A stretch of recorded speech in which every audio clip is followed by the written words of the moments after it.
It is 1v2 at the MCG on Saturday night. Melbourne v the Western Bulldogs. Cannot wait for this already. The last time they met, Melbourne won by 28 points. And Christian Petrarca had this to say about how they took down the Dogs after the game. Probably the biggest thing was just the 2-to-1s. We want to trust the tackler, and then around that we want to sort of stop their the outlet. So trust the tackler, don't have two going at the ball carrier, only have one, Ross, and here's the vision of how they took down the Dogs. Yeah, and as this vision plays, the reason for that is they're a high chain handball exit from stoppages and general play scrimmage, and they get great flow to their forwards. So you can just see the Melbourne players sit off on their outlets, trust one tackler, they're covering the outlets, and it really stifled the Bulldogs' run and gun game. They're the #1 handball team in the competition, and you just see here they're covering the exits. The other thing is the Bulldogs love to switch to their running backs and mids.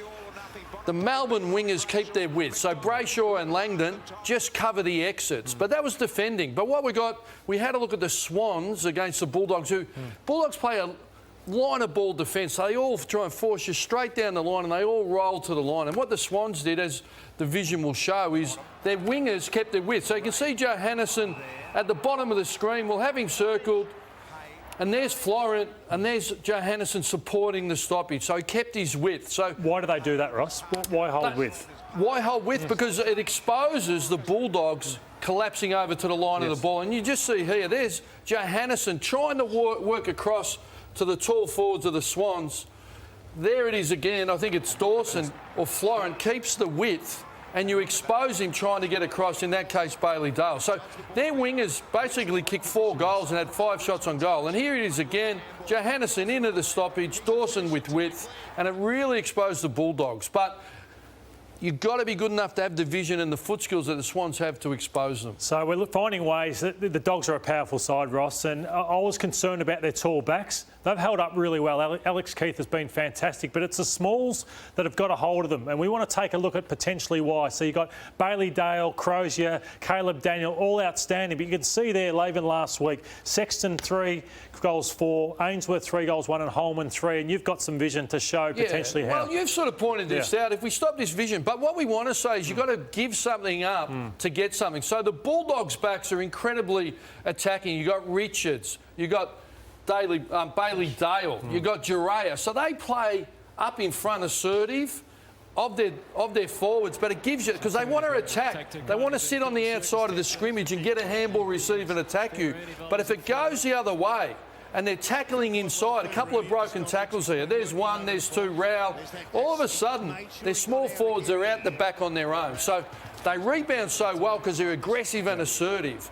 But if you can get the ball out the back and break the tackles, they get exposed quickly. Same as this. So this goes into their forward 50, so the Bulldogs will squeeze up. They'll press the ground up. Now, that's a high ball and press. We've stopped it.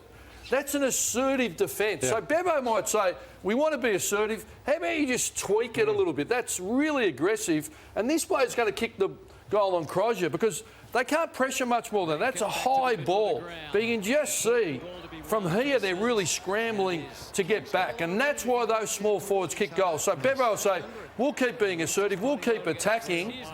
But if the pressure's not right and you don't get your tackling, you don't get it out to them, they can get exposed. Yeah, so they've been outstanding, I think, Bailey Dale and Crozier and Caleb Daniel. They win plenty of ball, but they'll give you a little chance. I want to talk about Jamarra Ugle-Hagan. He was outstanding last week. Had a tough first-up game against the Sydney Swans, but he gave them a point of difference on the weekend. It just made me think, you know, Josh Bruce, Jamarra Ugle-Hagan against another strong opposition. Can he throw something different into the mix? Well, you can just see he's kicked it from 50. Yeah. The Swans put Rampy on him, played with body, took out his athleticism.